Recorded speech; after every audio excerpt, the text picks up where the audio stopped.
Boone hadn't been looking for anyone. He was following horse tracks, old ones, half buried under wind-blown dust and scattered sage. Somewhere up ahead, a man who owed him money was riding too slow, or too cocky, or just plain ready to be found. But then he saw her. At first, he thought it was a trick of the light. Sunset streaking the dry horizon, warping shape and shadow. But no, there she was, barefoot, dust-covered, chained to a tree like a broken animal someone had no more use for. Her dress was torn at the hem, her shoulders sunburned raw. She didn't look up when he stopped, didn't beg, didn't speak, just sat there with her wrists wrapped in rusted iron, breathing quiet like she'd already run out of hope hours ago. Boone didn't say a word either. He just knelt, took the chain in his hand, and started to work. Boone didn't ask who she was. He didn't need to. The answer was already in the dirt around her, in the way the ground bore no other footprints near the tree, just wagon ruts veering off north and horse droppings left cold and forgotten. Whoever left her hadn't meant to come back. The chain was tight around her wrists, rusted and red where it had rubbed raw. Her dress, once the color of green cotton, was sun-faded and worn thin at the seams. She hadn't spoken since he'd found her, just stared past him, unmoving, while the wind toyed with a strand of her hair like it wasn't tied to anything human. Boone knelt beside her. The sun had almost slipped beneath the far hills, and the shadows had begun to reach like long fingers across the brush. It would be dark soon. He pulled a small iron rod from the saddlebag and slid it into the shackle's lock. "I ain't got the key," he said in a low voice, "but this'll do." Still no reply, not even a blink. With a soft click, the cuff loosened. Her arms dropped forward, heavy, like she hadn't expected them to be free. She didn't run, didn't move at all, just sat there as he worked the chain from around her waist and finally the one at her ankles. When it was done, he didn't speak, didn't offer his hand. He stood, took a slow step back, and gave her the space he figured no one else had for a long while. "Name's Boone," he said simply. Nothing. He nodded once as if to say that was fine, then turned to walk back to his horse. She didn't speak that night, even as he made a small fire off the trail and offered her a tin cup of water. She sat on the other side of the flames, her knees pulled to her chest, arms wrapped tightly around them like they were the last things keeping her from unraveling. Boone didn't press. He'd known men like that, the ones who asked too many questions too soon. He wasn't one of them. He ate quietly, handed her half a biscuit wrapped in cloth, and left his bedroll closer to the fire in case she needed the warmth. She didn't take it, but she didn't run either. At some point before dawn, he woke to find her sitting upright, eyes open, watching the stars like she'd been counting them all night. In the morning, he saddled his horse and waited. She didn't move until he said, "I'm headed west, toward Valewood. Got a cousin runs a small cattle stop." She looked at him, not scared, not desperate, just tired. "I'm not going back," she said, her voice barely more than a whisper. "Didn't figure you were." "I don't have anything." "You got a name?" She hesitated, then, "Lorna." Boone gave a short nod. "Well, Lorna, I've got one horse, half a canteen, and a long road through dry country. You're welcome to ride part of it." She didn't answer right away, but she stood, walked to him, and when he offered his hand this time, she took it. The first 2 days were quiet. Boone didn't ask questions. Lorna didn't offer much. She rode behind him, arms around his waist only when the terrain forced her close. Otherwise, she kept distance. Even when they made camp, she chose the opposite side of whatever rock or tree broke the wind that night. But Boone watched, and what he saw wasn't weakness. It was discipline. Like she was rationing pieces of herself until she knew they'd be safe to give. He respected that. It was on the third evening, as they approached a shallow creek bed, that she finally spoke more than 2 words. Boone had stopped to let the horse drink. Lorna sat on a boulder nearby, bare feet in the water, rubbing at the bruises where the shackles had bitten deep. "You didn't ask why they left me," she said. Boone was quiet for a moment. "I figured if you wanted me to know, you'd tell me." She looked down at her feet. It was a wagon train. Not settlers. Not really. More like buyers. Men who thought women came cheap if they were desperate enough. He didn't speak. They sent for me. Promised land. A name. I believed it. Boone's jaw tightened. You weren't the first. Number, but I was the loudest. Asked too many questions. Stopped smiling when they wanted me to. She pulled her feet from the water and dried them on the hem of her dress. They chained me up after I broke one of their whiskey bottles over a man's head. Boone gave a slow, grim nod. Then you're still alive because you fought back. She looked at him then, for the first time really looked, not like a stranger, like someone who might stay. They reached Valewood 5 days later, a dusty one-street town with a half-collapsed saloon, a crooked church steeple, and a general store that sold everything but grace. Boone's cousin, Amos, ran cattle out of a fenced basin east of town. He welcomed Boone with a rough hug and a strong drink, and barely raised an eyebrow when Lorna stepped down from the horse and stretched her stiff legs. Boone didn't introduce her.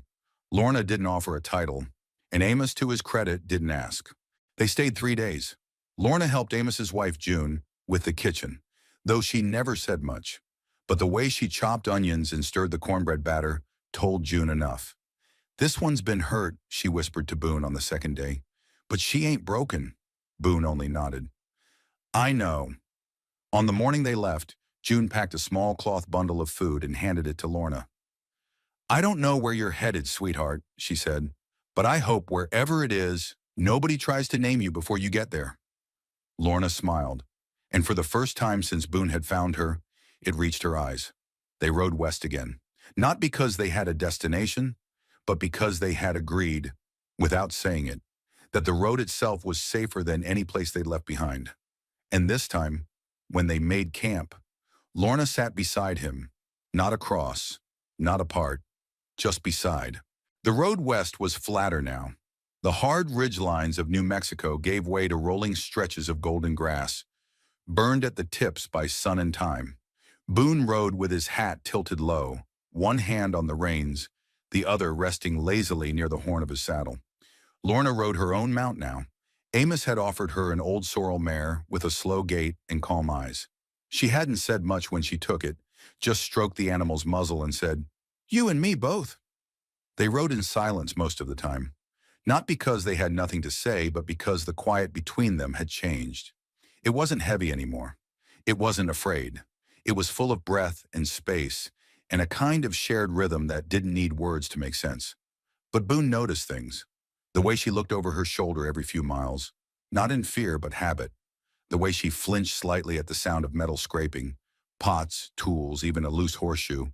And the way her voice caught sometimes, like the words wanted out but hadn't yet been told they were allowed. He didn't push. Instead, he offered her steadiness. One morning, when they stopped near a dried-up creek bed to water the horses, Lorna sat beside him and reached for the canteen without asking. That was new. She took a long drink, wiped her mouth on the back of her wrist, and said, It still doesn't feel real. Boone looked at her. What doesn't? That I can move. That no one's pulling me back. That I can look at a tree and not wonder if someone's going to chain me to it. She said it plainly, no dramatics, no trembling lip. Boone nodded. It'll take time. I'm tired of time, she said. It never did anything but pass. He offered her a piece of jerky. She took it without hesitation. That was new too. That night they made camp under a sky so clear it felt like the stars might fall straight down and shatter on their skin. Boone sat sharpening his knife against a flat stone. Lorna sat across the fire, pulling loose threads from the hem of her dress. It was the same one he'd found her in. Amos's wife had washed it, patched the tear along the side, but it still bore the faint stain of rust and sun and something older. You should let it go, he said gently. She looked up. The dress. I can't, she said. Not yet. Boone didn't press, but he understood. Sometimes the things that held us captive are the same things we keep just to prove we lived through them. 2 days later, they came across a burned-out wagon off the trail. Boone spotted it first.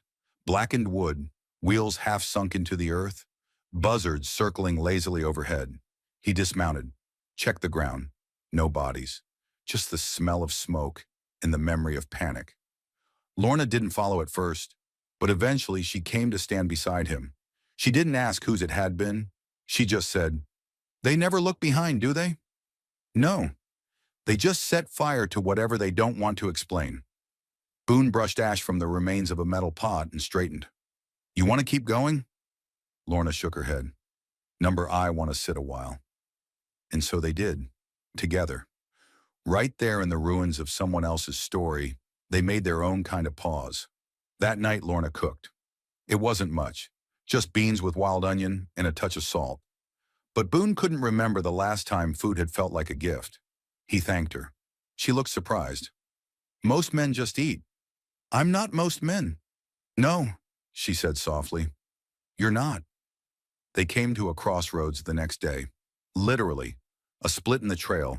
One path led toward the mining towns and busy rails of the north, the other west, toward canyon lands and silence. Boone reined in his horse. Well, he said, your pick. Lorna blinked. You're letting me decide? Always was. She didn't speak for a while. Then slowly, she turned her horse west, and he followed. No questions, no explanations. Just the trust that had been earned, mile by mile. Later that week, under a wide cottonwood tree, Boone handed her a bundle wrapped in oilskin. What's this?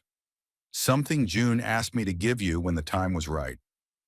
Lorna unwrapped it slowly. Inside was a dress, soft linen, sky blue, no chains, just buttons. She held it for a long time, then looked up. I'm not ready. You don't have to be. But I think I want to be. Boone nodded. That's all that matters. That night, as the fire died low, Lorna spoke first.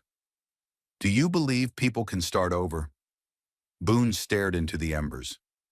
I think starting over is just deciding to keep walking when the world told you to stop.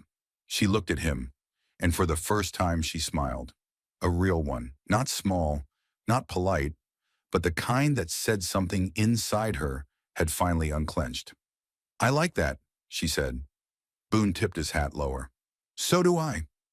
And when she lay down that night beside the fire, she didn't keep her boots on. She didn't sleep with one eye open. She didn't pull the blanket up to her chin like a shield. She just slept, free. Not because someone told her she was, but because she decided she was. They reached a riverbank by dusk, wide and slow-moving, the kind that carved time into the land more than it ever rushed against it. Boone dismounted first, stepping lightly onto the damp earth, letting his mare drink. Lorna stayed in the saddle longer, eyes scanning the trees beyond the water, hand resting near her thigh. Not on a weapon, just a habit, a reflex. I think we'll camp here, Boone said. There's cover, water, good ground. She nodded, slid down from her horse, and landed with more grace than the girl he'd first unchained. He noticed. She didn't just stand, she stood, and then without a word she started unpacking the saddlebags. They moved easily now, like they'd done this 100 times. No orders, no questions. She gathered kindling. He set stones for the fire ring. By the time the flames caught, the sky had gone lavender, and the first few stars blinked open like eyes slowly waking. Boone roasted beans and passed the pan her way. She ate slow, measured. Then after the third bite, she said, I want a knife. Boone didn't look up immediately. When he did, his eyes were steady. Any reason? I've earned one, she said, and that was enough.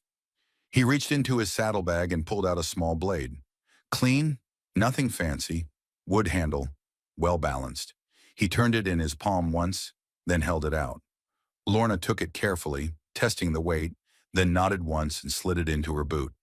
He didn't ask why she'd waited this long, and she didn't explain, because both of them knew. What she took back that night wasn't just steel, it was choice. The next day the wind shifted. Boone could smell smoke, not the kind from campfires, but dry grass catching fast. Somewhere south, a lightning storm must have sparked something. He mentioned it only once. We'll need to be mindful of wind tomorrow. Might be pushing fire. Lorna didn't panic. She just said, then we keep moving. Boone smiled a little. Look at you, making decisions. She smirked. Don't get used to it. But he already had. At a narrow pass between two hills, they came across a pair of travelers. An older couple heading east in a rickety wagon, pulled by a single mule. The man wore a bandage on his hand, and the woman looked like she hadn't slept in days. Their voices were clipped, grateful, cautious. Boone offered them coffee. Lorna offered them bread. The woman stared at Lorna's face a long while. "You from the Greenleaf train?" she asked. Lorna froze. Boone caught it. Just a flicker. But she answered before he could speak. "I was," she said. "Not anymore." The woman nodded, slowly. "Saw what they did, how they left you. I wanted to say something then." Lorna looked at her. "It's better you didn't." The woman looked ashamed. But Lorna added gently, "Now you've said it." And that was more grace than Boone had seen in a long while. That night she finally burned the dress. They didn't talk about it. She laid it across the fire like an offering. Folded, neat, not angry. Just done. And when the last hem curled to black and floated upward in ash, she exhaled like she'd been holding her breath since spring. She didn't just wear the blue dress. She stepped into it like someone stepping into their own skin. The fabric didn't just rest on her shoulders. It remembered the weight she no longer carried. Boone didn't ask what she'd wear next. She already had the blue dress June had sewn, and she wore it the next morning. No fuss, no mention, like she'd always meant to. They passed through a quiet valley dotted with juniper and stone. Birds called lazily from high branches. The land was soft again, forgiving, and Lorna sang. Only for a minute, a simple tune. No words, just a hum like wind through long grass. Boone didn't say a thing, but he smiled. And when she caught him watching, she rolled her eyes and said, "Don't get sentimental on me, Boone." Too late. By the end of the week, they came to a small ridge with a view of the canyon beyond. Below, a river, a stand of trees, a flat stretch of land kissed by late spring. Boone dismounted. Lorna did the same. He pointed to the slope. "You thinking what I'm thinking?" he asked. She tilted her head. "That's a good place for a house?" "Number that's a good place for a garden." She smiled slowly. "Guess we'll need both." He nodded. "I reckon we will." They didn't call it a promise, but it was. That night the stars came early, and when Lorna laid down, she did so with her head on his coat, her boots beside hers, and the knife tucked in her waistband, not out of fear, but habit. She slept with her hand resting just inches from Boone's. And Boone? He didn't move a muscle, because sometimes the bravest thing you can do is not reach out, but be there when someone else finally does. The land hadn't changed. Same dusty ridge. Same crooked juniper casting a half shadow at high noon. Even the tree was still there, its bark stripped clean where the chain had worn through, a scar carved into it by human hands and rusted iron. The grass hadn't regrown where her knees had pressed into the soil that day. Boone reined in his horse just before the rise and looked back at Lorna. "You sure?" he asked. She didn't answer right away, just sat in the saddle, lips pressed tight, eyes locked on the place that once held her like property. But then, with a breath that seemed to echo down her spine, she nodded. "I'm sure." Boone didn't argue. He let her ride ahead. This was her moment, not his. The tree looked smaller now, less like a monument, more like what it really was, a crooked thing still standing in the middle of nowhere, even after everything. Lorna dismounted without a sound. She tied the horse's reins loosely to a low branch, though it didn't try to wander. Then she stepped to the exact patch of dirt where her chains had been unfastened, and stood, arms by her sides, back straight, no fear, no shame, just presence. Boone stayed back, watching, protecting, not interrupting. Minutes passed, maybe more. She didn't move, didn't speak, just breathed. Then finally she bent down, dug her fingers into the earth, and pulled something loose. A broken metal ring, half buried in the dust. The last link. She turned it over in her hand, stared at it, and then, without ceremony, tossed it over her shoulder like it was nothing more than a stone. It landed with a soft thud. She didn't look back. They made camp that night in a dry riverbed a few miles west. Lorna sat beside the fire, scraping dried meat with her knife. Boone poured coffee into their cups. The silence between them wasn't heavy, it was full. Finally, she said, "I thought I'd feel something." Boone looked up. "And I don't," she admitted. "Or maybe I feel everything. He nodded slowly. That's how you know you're not carrying it anymore. She smiled faintly. Number, I think now it's carrying me. Later, as the fire crackled low, Lorna unwrapped a cloth from her saddlebag, one she hadn't touched in weeks. Inside was the blue dress. She smoothed it in her lap, then folded it carefully and placed it near the fire to warm. They passed two riders on the trail the next morning, men from the same route where she'd once been chained. They glanced at Boone, then at Lorna, then kept moving.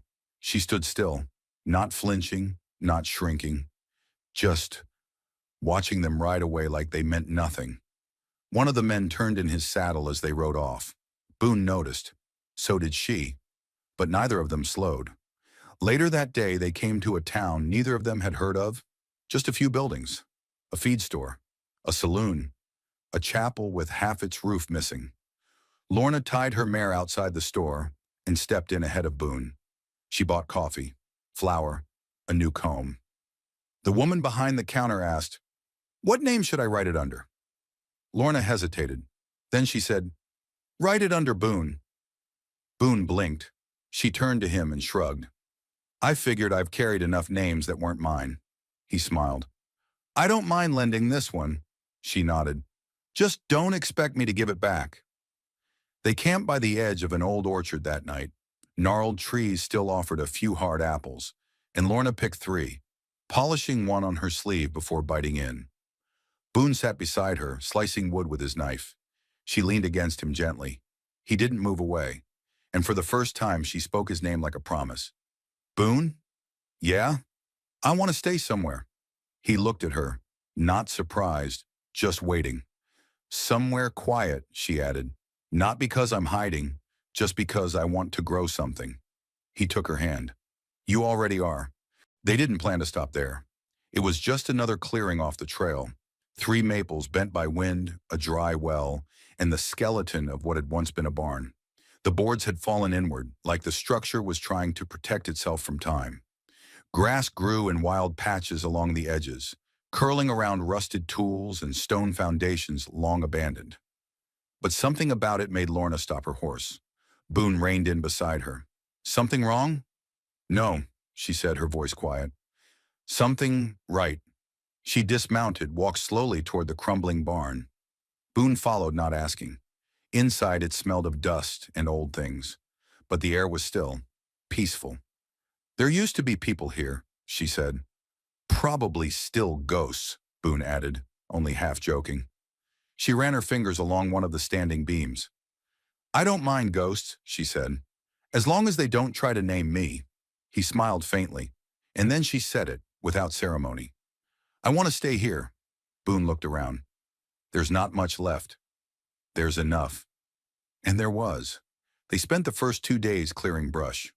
Boone repaired the barn wall that still stood. Lorna found an old wooden trough and filled it with dirt, planting wildflowers she'd gathered along the trail. The dry well turned out to be deeper than expected. Boone cleaned it out and found the water table still alive, just buried under neglect. "Like everything else out here," he said. She smiled. "Not buried, waiting." On the 3rd morning, Lorna woke early. She walked barefoot across the cold floor of the old storage shed they were using for shelter and stepped into the light like she was claiming it. Boone watched her. She wasn't the woman he'd found beneath that tree. She stood straighter now, taller even. She wore the blue dress again, creased from sleep, but hers. Not borrowed, not forced, chosen. She knelt by the base of the maple tree closest to the well and began to dig. Not deep, just enough. Then from the inside of her boot she pulled a stone.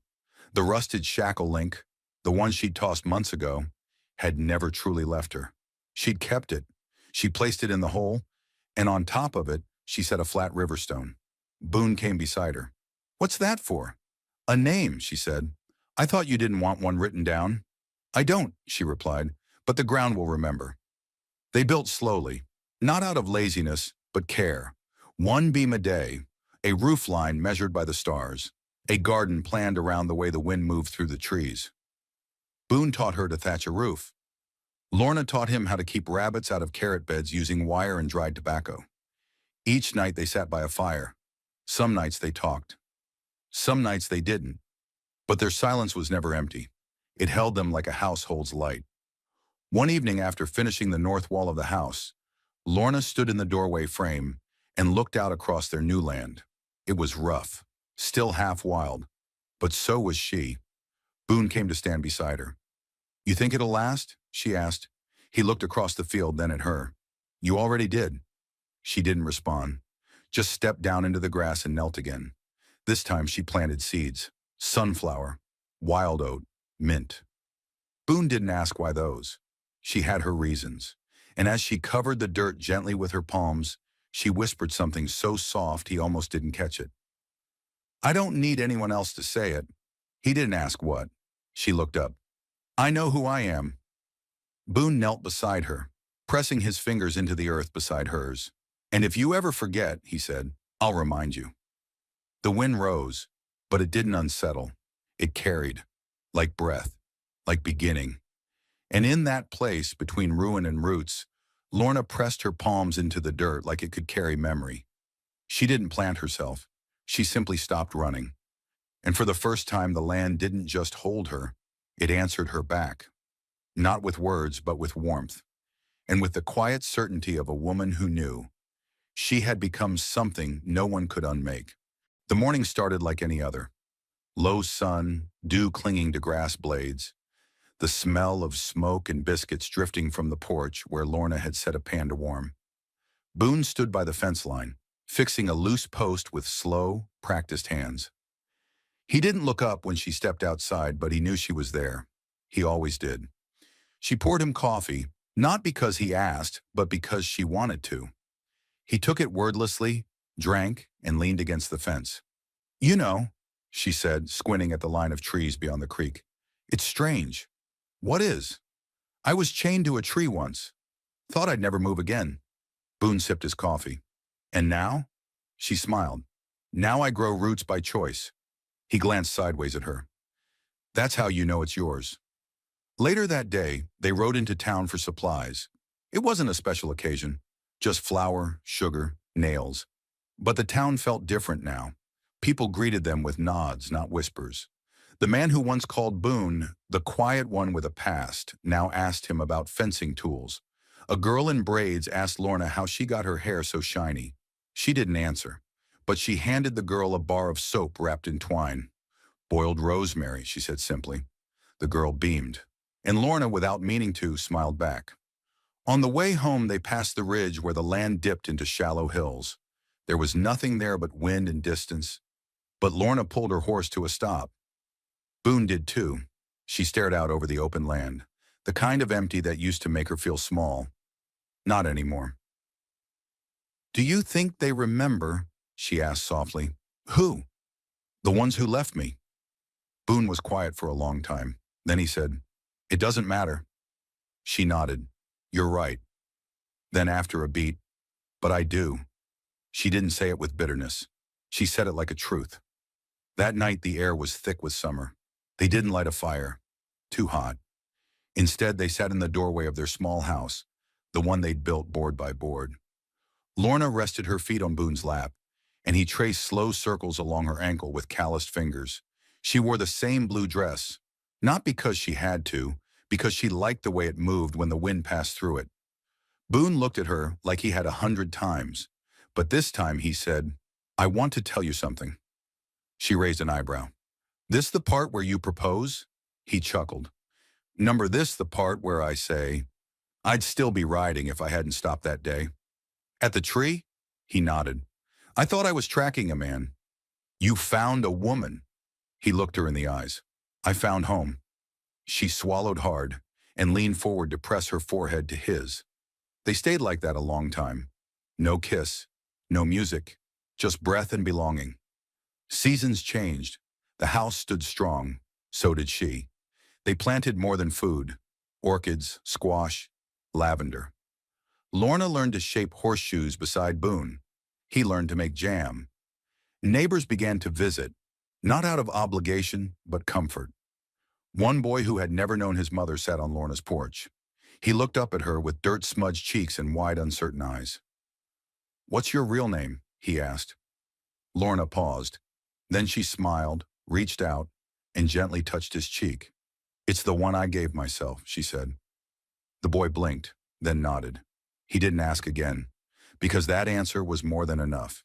Years passed. The garden flourished. So did they. Not loudly, not with ceremony, but with mornings shared, paths cleared, rooms added. One day Boone came in with a cut on his arm and a sheepish grin. Lorna patched it up, grumbling the whole time. "You're supposed to be smarter than barbed wire. You're supposed to be less beautiful when you're angry." She swatted his shoulder. He winced and grinned wider. Eventually, people stopped calling her that girl who was left behind. They started saying Lorna, the one with the garden, or Boone's wife with the steady hand. But Boone always knew better. She wasn't defined by him, or the house, or even the land. She was defined by what she had refused to let die in herself, and that, Boone thought, was what made her unforgettable. The final scene was simple. She stood in the field one morning, hands muddy, knees in the dirt, planting again, not because she needed to, but because she could. Boone watched from the porch, and when she looked up, he waved once. She waved back and smiled. The wind moved gently through her dress, and the earth, for the first time, didn't pull her down. It held her, because she belonged now, not to a man, not to a past, but to herself, and to a place where someone had seen her. Not as a burden, not as a ghost, but as a life worth remembering. Some women are remembered for what they endured, others for how they endured it. Lorna was never meant to be remembered at all. She was meant to disappear beneath the weight of iron, silence, and the kind of shame that doesn't leave bruises, but still lingers in the blood. The men who left her chained to that tree never imagined she'd stand again, let alone walk away. They thought they were writing her ending. They didn't know she'd rewrite it, not with revenge, not with fire, but with a garden, with quiet mornings, with the man who never asked for her story, but stayed long enough to become part of it. Boone never claimed to be a savior. He didn't carry Lorna out of the dark. He simply walked beside her until she could see in it. He didn't fix her. He didn't tell her how to heal. He just stayed. And in doing so, he became the kind of man stories don't warn you about. The kind who listens, who waits, who builds. And together they didn't start over. They started forward. With names they chose, with land that held them, with a home not made of wood and nails, but of shared breath and second chances. So maybe this story was never about what she survived. Maybe it was about what she chose afterward. Not revenge, not erasing the past, but turning toward it, unflinching, and saying, "You don't get to keep me." She didn't escape into someone else's life. She built her own. And Boone? He didn't save her. He stayed, which some say is the harder thing. But Lorna? She didn't need saving. She just needed someone who wouldn't look away. And that, more than anything, made her unforgettable.